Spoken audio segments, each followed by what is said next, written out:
In life, there are people that are termed never do well. Why? Because you see them struggle through life.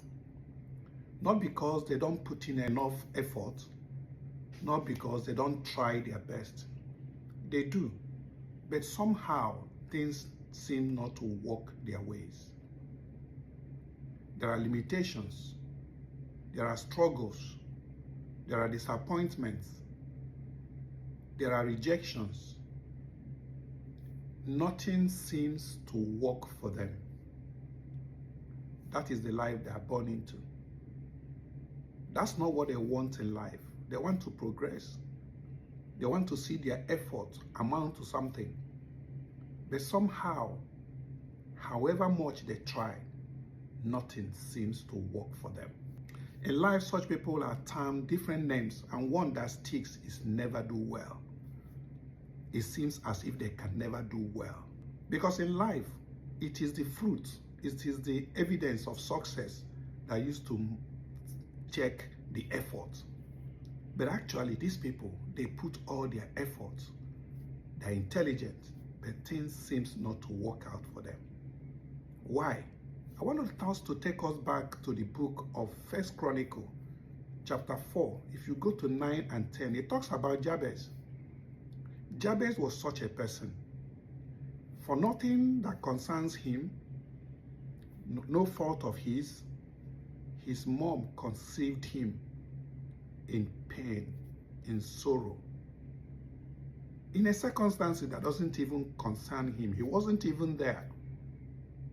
But they gave him a name, and that name, Jabez, means sorrow. In as much as that place said that he's a noble person, he's better than all his people, he struggles better than all his people, he put in better effort than all the people, he's upright, and he's more intelligent than his people. But at the end of the day, nothing he puts his hand to do works out for him.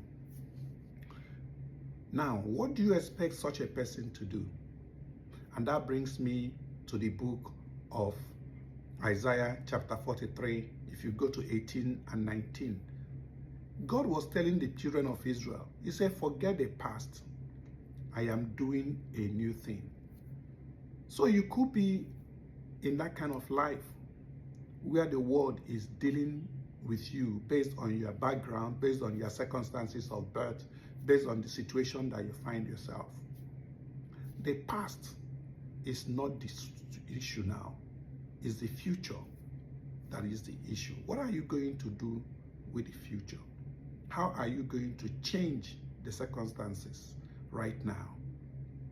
Jabez understood what needs to be done. He didn't like the life he was living. He didn't like the situation he found himself in. He couldn't change his past, but he knew he can change his future. The Bible said he went to God. One thing I like about Jabez is that when he went to God, he didn't go to God to blab. He didn't went to God confused. He knew what he wanted. The Bible said that he cried to God. And he said, oh, that thou might bless me and enlarge my coast. God answered his prayers. Maybe you may be in that kind of situation. For no fault of yours, you find things not working the way they should. It's not as if you have not tried. You tried. You put in effort. You have done everything that you are asked to do, or everything that you are required to do, but still things are not working the way they should. Like Jabez, what will you do? Jabez chose God. What about you? Sometimes we have to say enough is enough, because if you continue to do the same thing over and over and over and you expect a different result, that will not happen. When you do the same thing, you get the same result. But when you change things, you receive a different result. Jabez decided to do something different, and that was going to God. Remember the case of Jacob that wrestled with the angel. He knew that he needed a change in his life. He knew his past deceiver, but he needed a change. The Bible said he had an opportunity and he wrestled with an angel.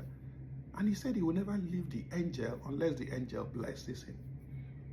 And that day, he got his blessing. Things changed for him. Remember again the case of Esau. His father gave his blessing to his brother. When Esau came back, his father told him, there is no other blessings for you. And when he pressed his father for blessings, his father said, you are going to serve your brother, but there's a condition attached to it. When you become restless, that the yoke will be broken.